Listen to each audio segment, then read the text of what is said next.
You know, at Prince of the Death match, the Rejects and the Hooligans went to the ring and we fought. And we did our best to steal the show. And many said we did that. You know, on that day, the pride we had going in there to know that we could be the best tag team in IWA. And the pride that the Hooligans have walking into that match also. And at the end of that, we all shook hands and we were very prideful of what we did. March 24th, the rematch. You know, we had already beat them at Prince.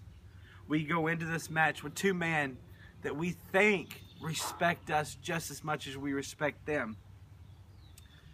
And some say that match was going even better than at Prince of Death.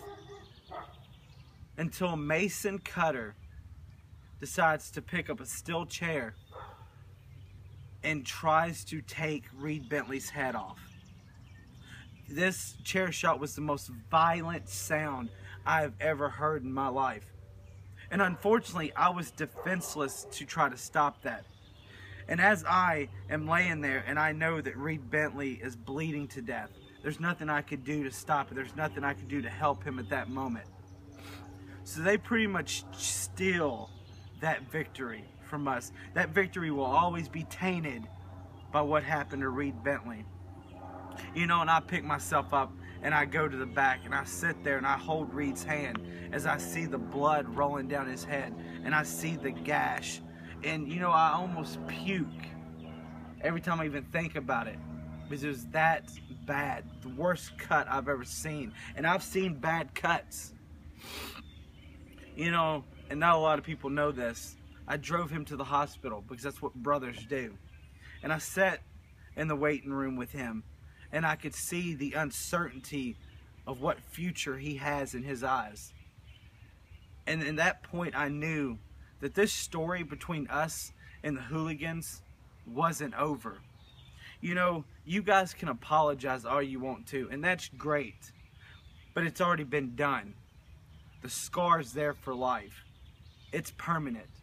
So no apology you can feed us is going to stop what's happening. You know, I could myself drive to St. Louis tonight, but I'm not. Because I've got to be calm about this. We've got to be smart. You see, May 3rd at Pride Bar and Lounge, it's the rematch everybody's been waiting for. It's the Rejects versus the Hooligans. And not only is it going to be a chance for us to get our pride back that you stole from us, that you raped from us on March 24th, but it's also to prove that we are the best tag team. You know, we're not looking to forgive. We're not looking to forget. We're looking for revenge. And God forbid Reed Bentley get his hands on a steel chair, Mason. God forbid he wraps that son of a bitch across your head. If you can't tell that this is emotional for the both of us, then you're stupid. May 3rd. See you at Pride.